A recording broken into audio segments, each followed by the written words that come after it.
What's up, star people? It is time for Star People Story Time. Hey, Monty! Hi! My sister's here. Yay! Maybe I should back this up. I feel like I'm very close. Kareem, what's up? So, my good people, we are on,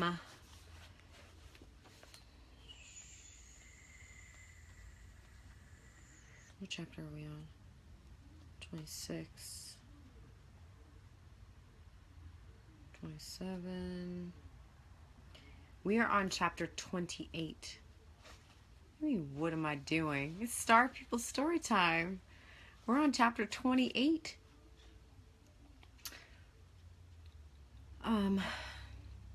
Yeah. So yesterday, my good people, what's up, Kareem? Yesterday, my good people and them, we read chapters, I think we read,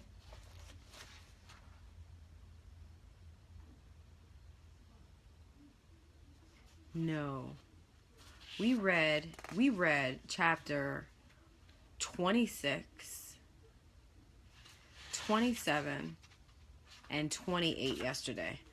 Whew. So we're on chapter 29. And yesterday we discovered that Picard, you know, the little boy with the one eye, Picard is Kai's son from book 1. That she woke up and he wasn't. So if you I guess that was a spoiler alert. If you're not caught up to the other videos, you might want to go and figure out what the hell I'm talking about. Okay, it was funny to me. What else happened? And no, I think that's the biggest thing. So we're on chapter 29, and the light is not all that awesome in here for whatever reason. But we're gonna go with it. My hair. Thank you. Hey, Bernard. We're just about to get started. Are we all here? Is the gang all here? That's gonna be. I know it's Saturday night. Everybody ain't gonna be here for. So we're doing this in honor of the people that will be watching later. I need to figure out. I think my hair is making shadows on my face. Okay, so we're on chapter 29, which is titled Reunion. Every parting is a form of death, as every reunion is a type of heaven. Tryon Edwards said that. How did you make a boy? Oh, that's what we discovered. We discovered not only is Picard Kai's son, but Accord, his supposed twin, he made him. So there you go. How did you make a boy? Kai finally asked as they all finally set themselves up to sit straight. She also noticed that Accord was gone. She had thought that he had fumbled into the tangle of their affection and, not being actually real, stood to the side and waited for the festivities to be over. Picard was sitting in Kai's lap, his thick tangle of black curls nestled under her chin. She was kissing the back of his head. I did not make a boy. Accord is me. I pulled out a piece of myself so I could have someone like me to play with, he said. His voice sounded richer, but still childlike. How could you even know that you could do that? I did not know. I just did, he said, turning to face her. Kai's mouth dropped. Your eye, she said. Yes, I was born with 2, just like you, but I have access to 3. One that sees everything that is, was, and can be. And one that sees things differently, he said plainly. Oh, I messed up. I gotta go back because the card is French. Hold on. We have to give the whole thing. Okay. I'm starting over, and we're gonna go with this, okay? You ready? How did you make a boy? Kai finally asked, as they all finally set themselves up to sit straight. She also noticed that a cord was gone.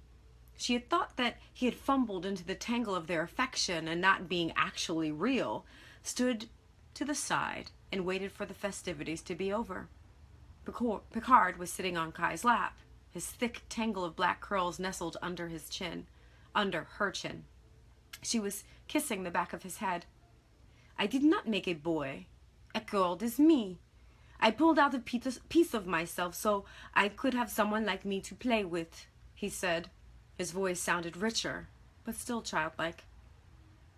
How could you even know that you could do that? I did not know. I just did, he said, turning to face her. Kai's mouth dropped. Your eye, she said. Yes, I was born with two, just like you, but I have access to three. Three.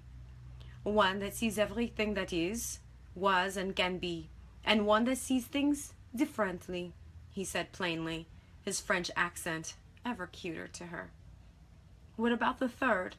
You said you have access to three, but you only mentioned what two see, Jasperai added, intrigued. He smiled. It sees differently too. So you created a cord as a balance, maybe? If you have one part of you, with one eye that sees the big picture of things, and another side of yourself that sees other things, I can see how you could be less overwhelmed by things. Yes, he said. But you could have given a cord the one eye and kept the other two for yourself, Kai added haphazardly. It was not about the number of eyes that I cared for. It was what each eye saw. I wanted to be able to see things from a larger perspective. With these two eyes, I can only see so much. But when I stand with just one, I see everything. I could see you, he said, under what sounded like the makings of tears. Both of his eyes were golden brown, more golden than brown, just like Kuai Yin. You have your grandmother's eyes. Do you know Kuai Yin? Kai said lovingly. I have met her many times in my dreams. She spoke of you often. I knew you and my father before she showed me. Have you met Yamen? Kai asked reluctantly. She was leery to open cans of worms she wasn't sure she wanted to open, but she couldn't help herself. Yes, he is who brought me here. How could he bring you here? I thought Gabe was your guide. Where is Gabe, anyway? Kai looked around the room to see signs of other beings she had been too distracted to see earlier. They are both here, he said flatly. No longer than it took for her to blink, out from an open panel of thin air stepped Gabe, the angelic, and Yamen, the elder from Eden. Kai stood up, holding Picard in her arms. She had been without him for so long, she had no intention of letting him go. He felt good there. He felt light, unusually so. His thick fluff of curls felt like a pillow on her cheek as he rested his head on her shoulder. He seemed to like being where he was because he wrapped his arms around her neck. Jasperai and Kai-Tu stood up at the same time, but Kai-Tu ran out in front of them. Daddy-ya! She said, wrapping her lanky arms around Yamen's waist. Little Kai, he said, kneeling down slightly so he could catch her, only to spin her around a few turns and put her back on her feet. Hello, Kairu, Yamen said, looking at Kai with every amount of intensity that was inappropriate in front of her husband. Kai nodded. You look well, Yamen. Much more alive than in my dream, she said with more attitude than she intended. Yamen laughed. As do you. Your tongue is still as sharp as a blade, he said. Kai wanted to smile at their effortless comfortability with each other, but she didn't. More importantly, she wanted to hold her son, whom he had met before her. This made her angry because if he knew about Picard and had asked access to the boy and had been visiting her without her knowledge and purposefully didn't tell her about him, she had every right to be livid. She was torn about the level of livid she wished to hold on to, only because she was so contented holding Picard presently. She also wondered if Yaman named him. She wouldn't have named him Picard, she thought. Guy of Tustai, Gabe broke in as he clapped his hands together. His timing was flawless. No doubt he perceived what was just bubbling under in the room as Kai figured out her next move. You and Picard have reunited. Is that not magnifique? Cut the crap, Gabe. You knew he was my son too, Kai said steadily. You two have been lurking in the wings this entire time? Lurking is a strong word, Gabe said cautiously. We were simply waiting. You've been about for some time. We wanted you to have your privacy without interruption, he finished matter of fact. So why are you here now? She asked, just as flatly, but with a bit of more intensity to her tone. All the crystal in the room jiggled ever so slightly. Holding Picard made her more powerful. We did not reunite you with your son for no reason. Today is the day, Gabe said. The day for what? Kai asked. The intensity in her voice was simmering. She was looking directly at Yaman. Jasperai moved forward so he was standing next to her.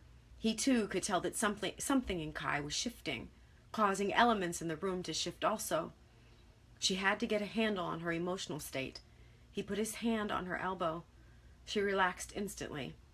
Yaman looked saddened. Abruptly, Yaman stepped forward. Forgive me. Jasperai, I am Yaman. We have not met officially. I am fully aware of who you are, Jasperai said. He had no tone, per se, but he was clearly responding to Kai's need for an energy anchor. I do not wish to impose, but I really must speak to Kai. Forgive me. Alone. May I take her up to the garden? You all may come too. We shall talk in one of the pyramids. Is that to your liking? Yaman asked. Jasperai looked at Kai, holding Picard. He closed his eyes despite the bubbling drama around him. He looked less like the stately young man he was, wielding his purpose like a sword, and more like a little 5-year-old boy, being able to sleep for the first time in the entirety of his young life. The decision is Kai's to make, Jasperai said plainly. The entirety of the room looked at Kai to make her decision. It's okay, she said, nodding and smiling at Jasperai. Then she looked at Yaman. Let's go. She filed out of the room with Picard in her arms like a gust of wind. Yaman and Gabe were at Kai's heels, followed by Jasperai holding Kaitu's hand. A few moments later, with far less fanfare, Kai was seated in the largest of the pyramids in the garden. She was still holding Picard while the others held court outside. Yaman joined her in the pyramid shortly afterward. I have much to explain, but not much time in which to do it, he said straight away. Hop to it then, Kai said, rolling her eyes. I cannot know why you are so angered with me. I've been keeping great watch over everything as best I can. I've come to you twice. Both times, in substance, you told me to forget you and move on. Both times you knew about our son and said nothing. It's far more complicated than you give the circumstances credit for. I am on as much divine orders as you are, Kairu. Bullshit, Kai said loudly. She then adjusted her volume when Picard stirred. She set him down on the crystal bed and kissed his forehead. A plush red blanket, the color of Picard's robes, materialized in her hands. Although taken aback, she didn't flinch in tucking him in with it. She sighed as she looked at him. She honestly didn't want him out of her sight, which made her ever more disgusted at Yaman. Again, it was he who was making her choose between what she wanted and what she had to do. And don't call me Kairu. You don't get to call me anything except Kai. This entire everything started with you and Cinco and that blasted vessel Kaiwan bullshit. My name is Kai. I understand your anger, Kai. I wish I could explain. That's what you're here to do, right? Explain? So explain. Regardless of how you feel about me right now, our purpose, our main aim, is to plant the Magnanite tree. There truly is nothing else of value that one could glean from this conversation. You would not be open to anything I would want to say anyway. Try me. I do not wish to try you. You've been through well enough pain for so long as it is. Why would you think for even a moment that I would want to share more pain with you than I already have in my absence? You have a new life, a better life than maybe than we would have been able to have. This was the only way, the only one. If there was another way, a way far less painful, certainly that would have been the way we would have lived. Do you think I wanted to be away from you, Kaitu? You, Kaitu, or our son? Do you think I saw a life for myself away from you three? The only solace I have had was being an elder in a dimension not entitled to human manifestations of emotions. But then Kuai Yin visited you? Yes. She is why I'm able to be here now. Why I was able to visit you in my way, and Kaitu. Before, Kaitu would call on me and I could visit with her. But there was something keeping me from knowing you until you visited me. Kuai Yin explained that a shield, a sort of shield, had been placed around me to keep me from changing. I was told in the beginning that I kept trying to find you. I kept changing the dynamics of the Eden in my incessant searching for you. I asked early on to be altered so I could stay on path. So it was after your dream, the one with the table and the fruit, when you changed the outcome of our conversation, that everything started unraveling. When you told me you had married, I was confused, hurt. I was in so much pain. I could not understand why. Kuai Yin visited me shortly afterward and explained what had happened and what had to happen so I could remember. She told me I would have access to you, but that our son was alive and that I was needed for the next phase, to plant the Magnanite. Yaman had tears running from his eyes and down his cheeks. He looked devastated. Kai tried everything she could to stay solid, to be emotionless, but she couldn't. The years of her frustration that had mounted and leveled had finally reached critical mass. Her head dropped and she hugged herself and cried. Yaman stepped toward her and wrapped his arms around her. He couldn't help kissing her hair as his hands settled around her waist. I did not know what I was choosing, Kai. If I had known, he said, buckling under the weight of his own tears. Kai said nothing. They both stood and cried in each other's arms, not knowing that little Picard had opened his eyes and smiled.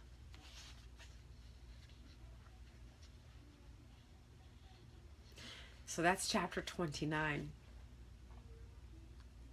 And we're going to read chapter 30 today too. Okay, you ready? You can save your questions if you have any comments till after we're done this, okay? So chapter 30, today is the day. I have great respect for the past.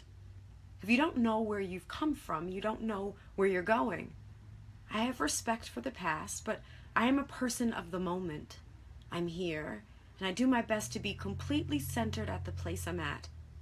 Then I go forward to the next place. Maya Angelou said that.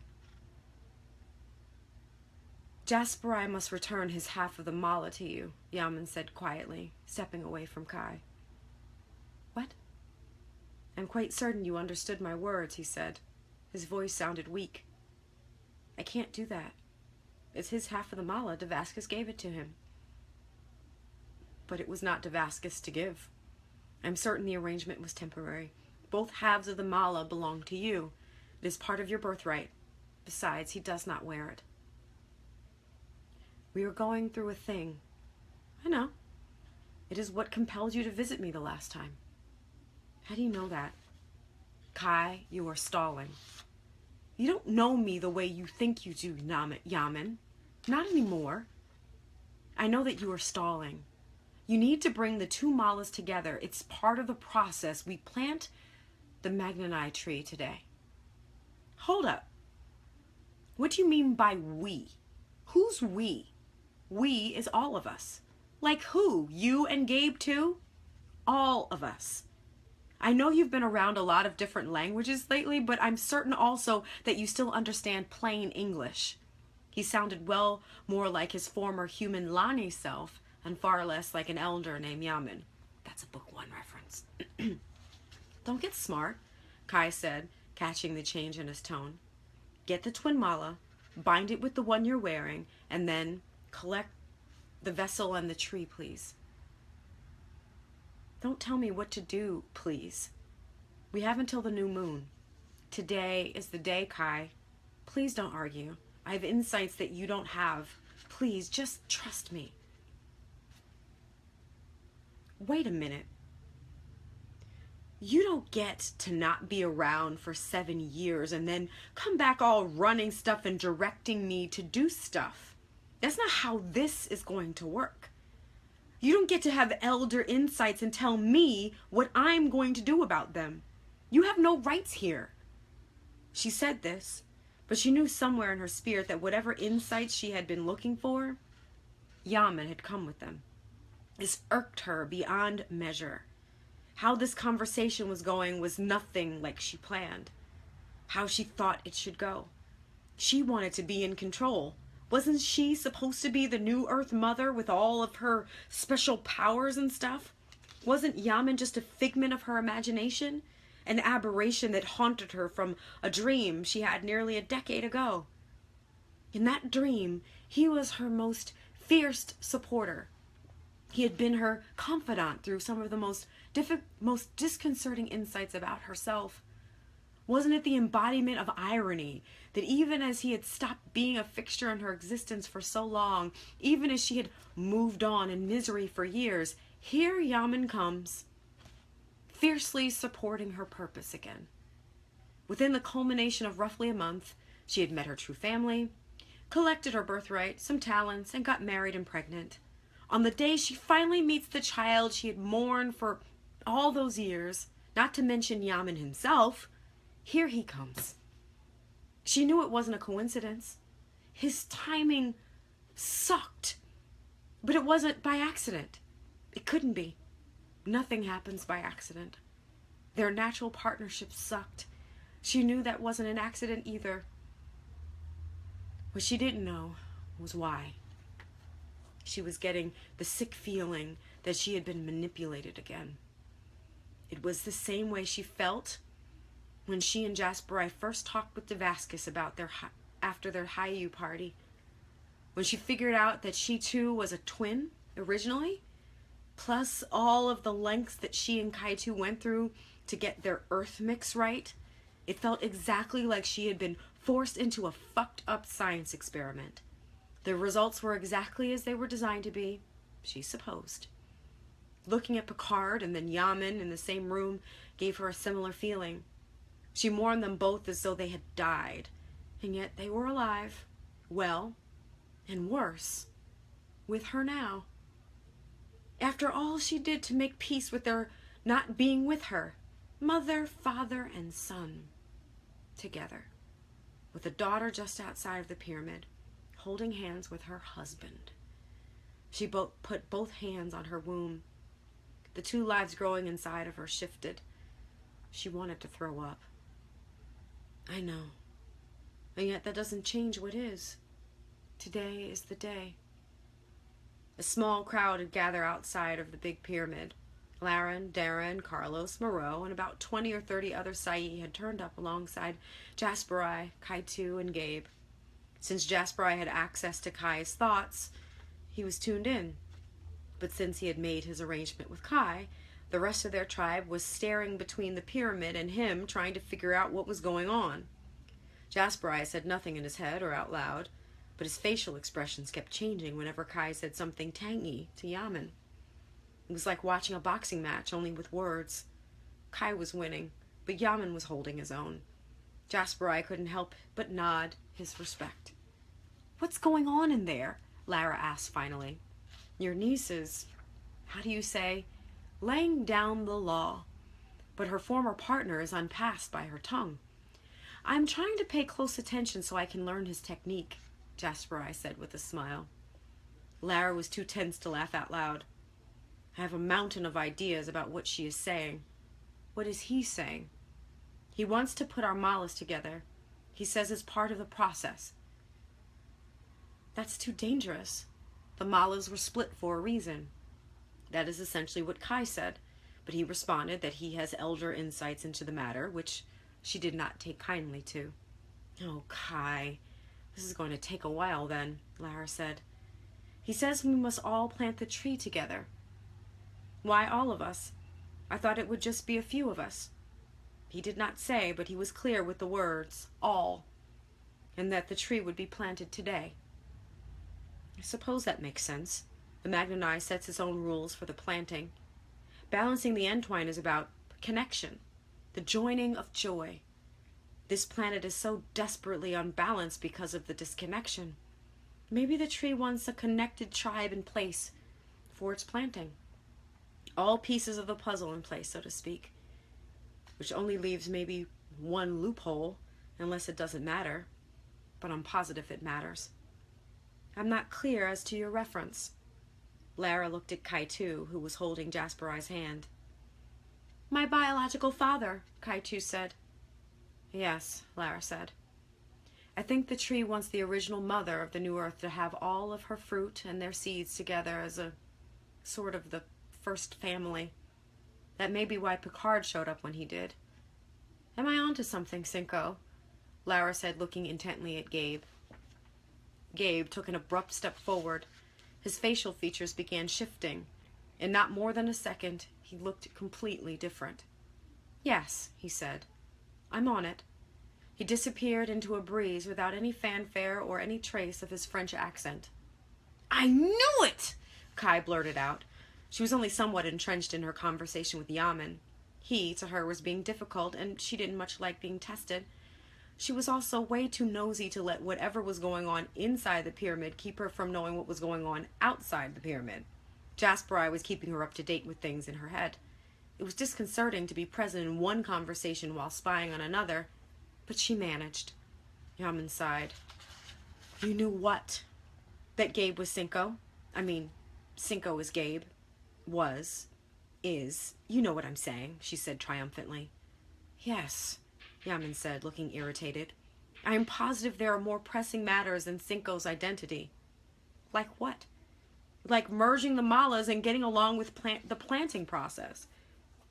"Are you now deciding that you're rushing me?" "I am now deciding that you're acting like a spoiled child, and the fate of the culmination of far too many people's work is now in the balance. I am now deciding that you need to stop acting like that spoiled brat that you have never been in all of your existence. The one who is decidedly stalling now and so afraid of her own shadow. I am deciding that the best thing you can do is what you were actually born to do, what you were put on this planet to do. If I'm deciding anything at all, Kai, it's that." Yaman had raised his voice. It was a decibel or two under a yell, but his chest was heaving in and out, like yelling was the only logical thing he could do, when really he was just as overwhelmed about the situation as Kai was. He was tired and aching. All of it came out in every single word. Kai was too astonished to speak. She wanted to tell him off, but she knew he was right. She was stalling because she was scared. She had no idea what was supposed to happen after the tree was planted. She had no idea. It was all happening too fast. Again. Would she lose her son? Again. Yaman too? Despite all of her attitude, she missed having Yaman around. She missed talking to him. He was the first person who ever even tried to understand her. He was truly the only one who could snap her out of herself because he truly understood where she had been. All of these things made her feel horrible and petrified at the same time. She put on a strong front, but deep inside she wanted to crumble into dust. It was then that it hit her that she didn't know how long she had with Yaman. What if after the tree was planted, he had to go back to the Eden because their work together was officially done? She didn't want their last moments to revolve around her fear-based bickering. I'm sorry. You're right. I am scared and stalling, Kai said. Her head was lowered because she was trying to hide the tears that were falling, along with the hotness of her face. She knew her cheeks were flushed with more than just sadness. Her heart wanted to burst open. You do not have to apologize to me, Kai. I know what you faced, and I know who you are. I know how hard some things are for you. I've always honored your challenges because you've always been brave enough to face them. This time will be no different, although this time you will face much greater challenges. Yaman looked deeply troubled. Kai pretended not to notice. What does that mean? Kai asked. Although she had asked before, she had decided if she truly wanted to know. Yaman always made the most sense, so anything he would say to her in the moment would make more sense than she wanted to make out of everything. She wanted her petty and her confusion. It was comforting in a way that making sense out of her crazy life never could be. She wanted to tell him never mind, but he answered too quickly. Do you know where Cinco went? Yaman's voice was almost a whisper. She let the question ring around in her head for several moments without actually pondering what Yaman was asking her. It was a simple enough question, but she couldn't make herself actually consider what he was really asking her. All she had to work with were the words. She knew what each of the words meant, but she couldn't address them. There was something in her that was remembering something, and she didn't want to know the answer. She wiped her face and stood up, straighter, to pretend that she was suddenly relaxed, but she wasn't. Her insides began to churn, and she started to feel dizzy. I never got past the part where Gabe is actually Cinco. I tuned out after that. She sounded embarrassed because she knew in her bones she had missed something terribly important. Yeah, Yaman said, shaking his head somberly. It was almost as though he knew that Kai was finally beginning to understand how delicate the balance of everything they were about to do was. There was no way to soften the blow for her. What she was about to experience was no hologram, and there was no way to predict what to expect from this point forth. There was no going back. Again, there are more pressing matters than Cinco's angelic ability to change form. Today is the day you face your past, present, and future for the good of the all, he said. Damn.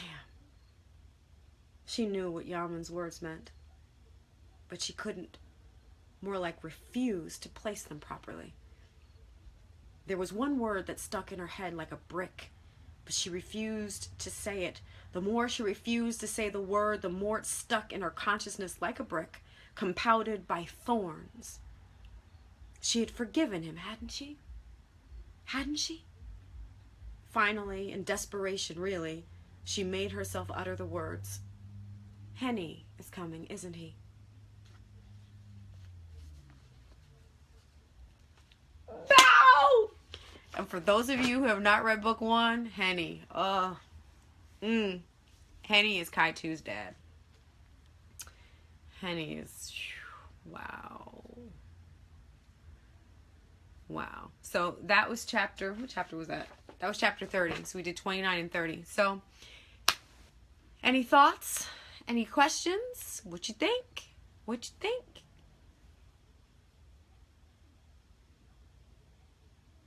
Family counseling. Yes. Yes. There's a lot of guilt going on, Bernard. Yeah, Deep is right. Deep is right. But we're almost done, yo. Woo! I told you, like, after a certain point, it's just like gut check. It's like boom, boom, boom, boom, boom. All that set up, and then now the real work starts. Trying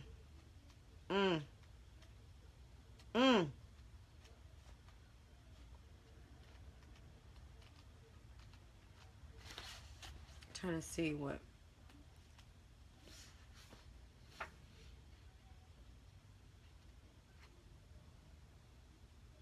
I think tomorrow we read 31 and 32.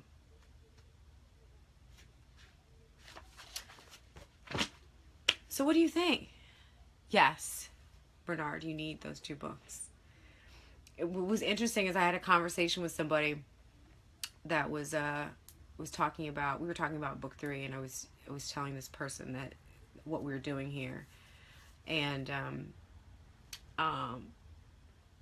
we had come up with that while book 3 can stand on his own, and I think we probably said this before, or I probably said it before, is that the books, even though they're their own thing, and you can figure out what's going on because there's a lot of, flashbacks and bringing it. So I think it's good in that way, because if the only of the trilogy you read was book 3, you still get something out of it, but it really is like a puzzle. And so there are pieces to the puzzle that are in book 1 that are not in here, and there are pieces in the puzzle that are in book 2 that are not in here. But it's kind of like all of them together make this tapestry. And I feel like the other books, for some reason, I feel like there are gonna be 7, maybe 8 of them, and I feel like all the books will kind of, maybe 9, maybe there are 9 books. All the books make up this bigger tapestry, and so these are kind of like blocks in that, and so. It's important, I think. Just passing through to say hola. My show is starting. See you tomorrow, fam. Okay, well, thank you for stopping through. Hopefully you get a chance to come back and look at it later. We'll see what else is going on over here.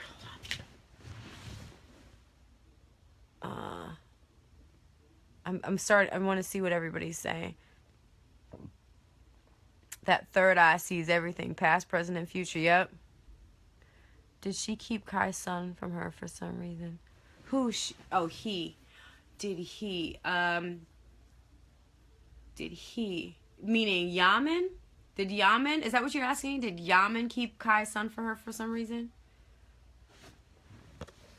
And what is this? Oh my gosh, thank you, Sharilla, for the poem.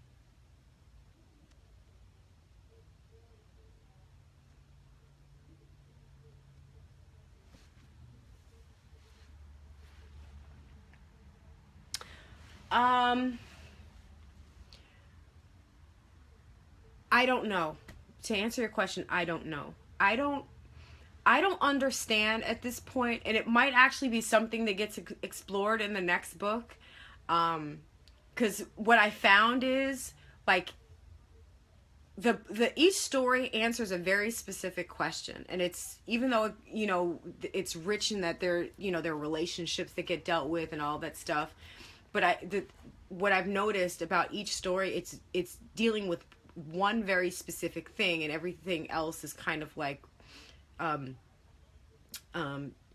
flowers around it.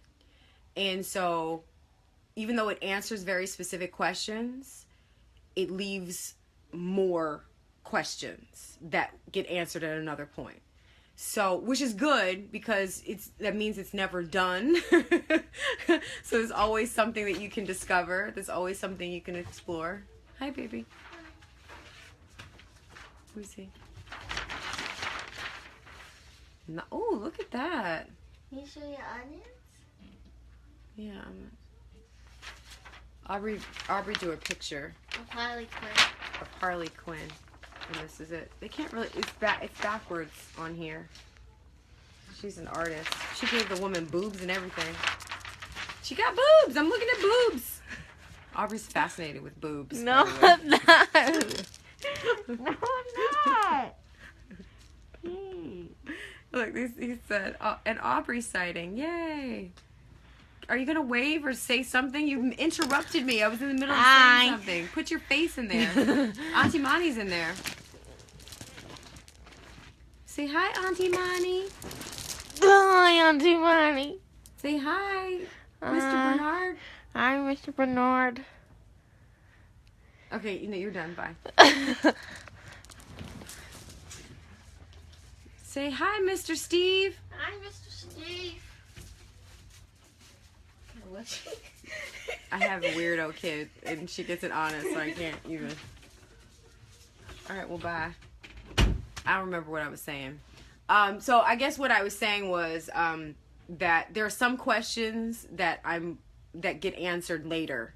So I don't know the dynamic between why Yaman delivered Picard, and I don't understand what all of that was about. And I think Yaman only scratched the surface of explaining, but for some reason I just feel like there's more to it than that. Like, and I think Kai touched on that. Like, in all the books, there is this element of her getting pissed off because she feels like an experiment. And in all the books, somebody explains it to her different. So I think there's more going on. That's all I'm going to say. I don't know, but I'm sure at some point we're going to... Joker's girlfriend is stacked,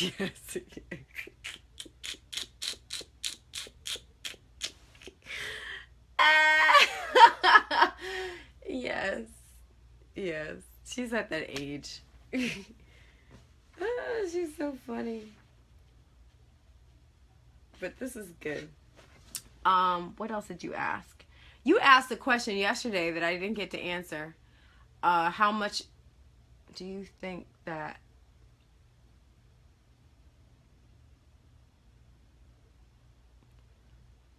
No, because Kai knows what her purpose is, and that's part of what her issue is. She knows exactly what she's supposed to do, and she don't want to do it. Like, every time somebody says, well, you're going to take over for your mom, she's like she doesn't want to do it. Like, Kai wants to be human. She wants to live a very regular human life, and that is I guess that's the Stye version of being in the Matrix. You know what I'm saying? She didn't have the option of taking the red pill or the blue pill. She wants to go back to what her life was, very simple, before Cinco entered her existence. And I guess anybody would want that. Once you figure out what all you have to do, you're like, oh, I gotta heal stuff. I gotta whatever. I mean, it might be exciting if you're on the outside of it, but once you're living it, and that's what, and you didn't have a choice, or you don't perceive that you have a choice, it's just like, fuck you, I don't want to do that.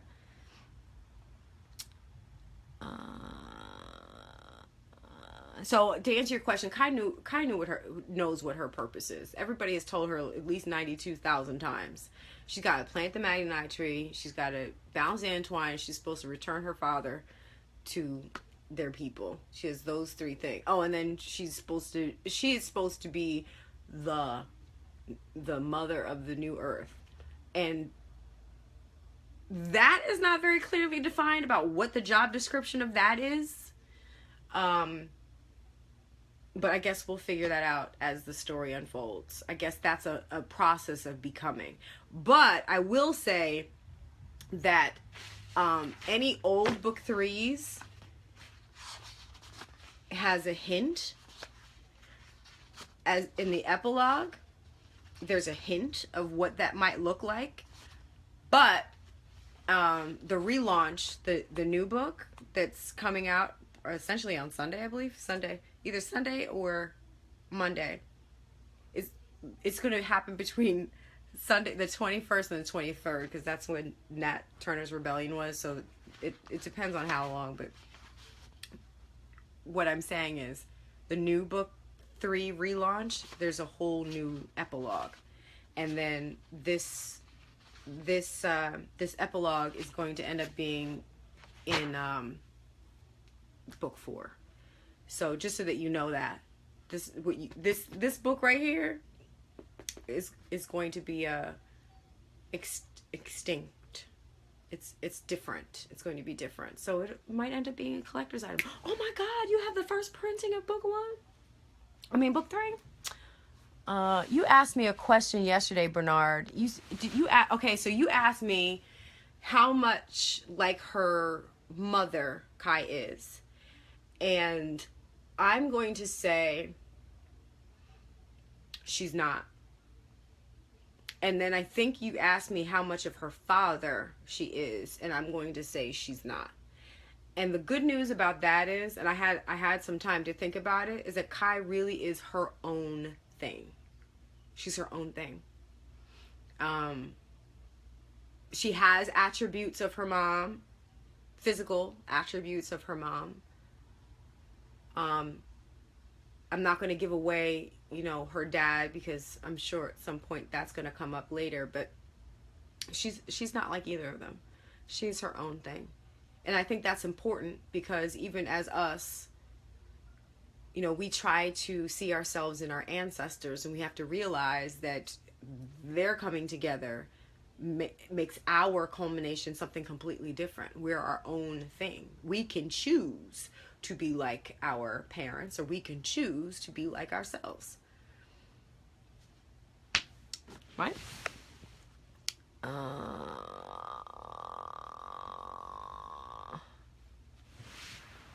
think that's it. Any more questions? And I think that chapter is more powerful if you know who Henny is to her. Henny is a trip. Henny is a trip. I might even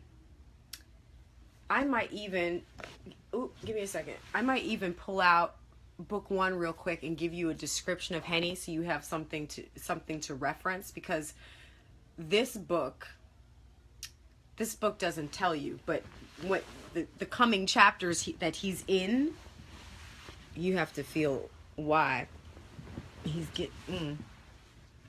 Hold on.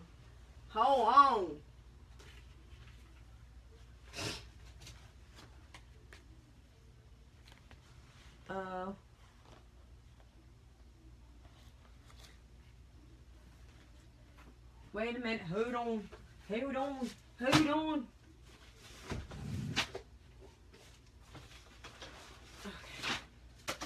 Yeah.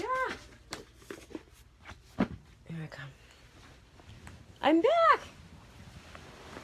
I'm sure people are like, why am I looking at a blank screen? Like people just turning on. Okay, so this, just so that you know, it's backwards, so you can't see what it is. But this is what book 1 looks like, and this is what book 2 looks like, and this is what book 3 looks like. But this is the beat up version. Okay, so I'm gonna find. Hold on. Let me give you Henny. Henny is a mess.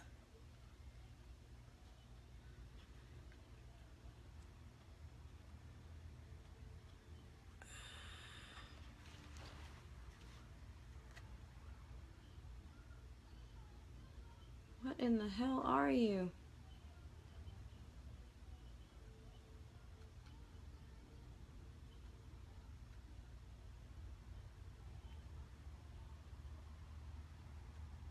Yeah, that's not it.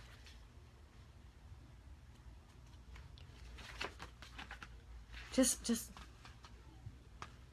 his first. I'm gonna tell you in a second. Hold on. Rain, soul. Maybe it's soul traveling.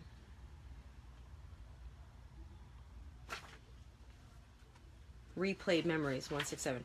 I'm trying to remember. It's been a long time since I read this book, so I'm trying to remember where Henny is in this.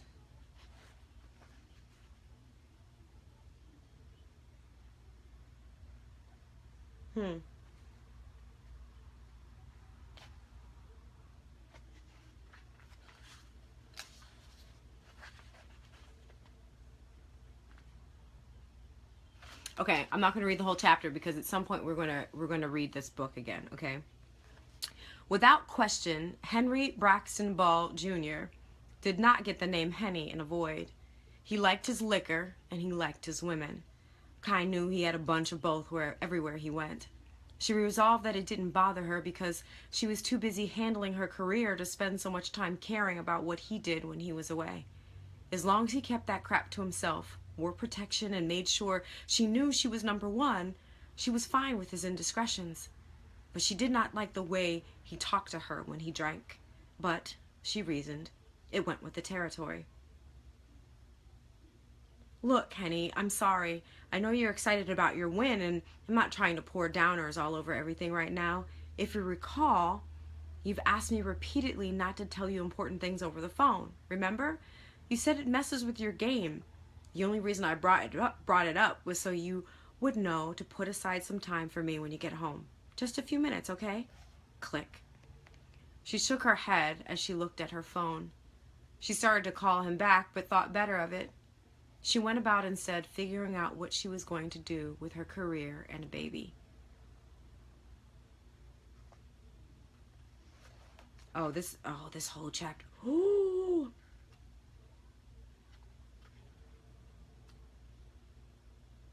Oh, this whole chapter is deep, but that's all I'm giving you about Henny. Henny's a jerk.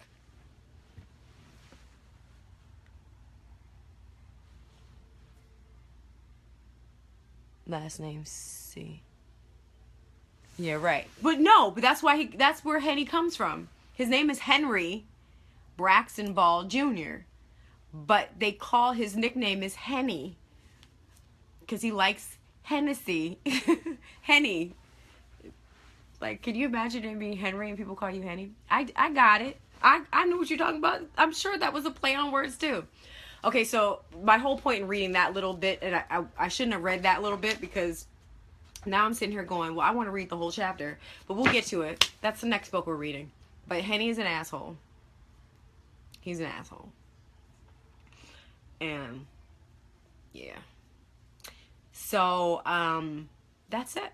That is Star People Story Time for tonight. Do you guys have any questions, comments, problems, or solutions before I get out of here? I have a few more chapters I have to judge. If you are, just remember, we're still doing meditation tomorrow, 11 a.m. And tomorrow is the 21st, isn't it? Yep, sure is. 11 a.m. I told you we were reading chapter 31, I think. 31 and 32 tomorrow. And what else did I want to tell you? If you're interested in getting the books, signed copies, you can get it at mvmckee.com, or you can go to Amazon and Barnes & Noble and get them too. And I think that's it. That's all of my announcements. So I love you guys. Thank you so much for taking this journey. It's so exciting. We're almost done. Yay! This is my whack dancing. Alright guys, Levian Heil Star People. I'll see you mañana. Bye!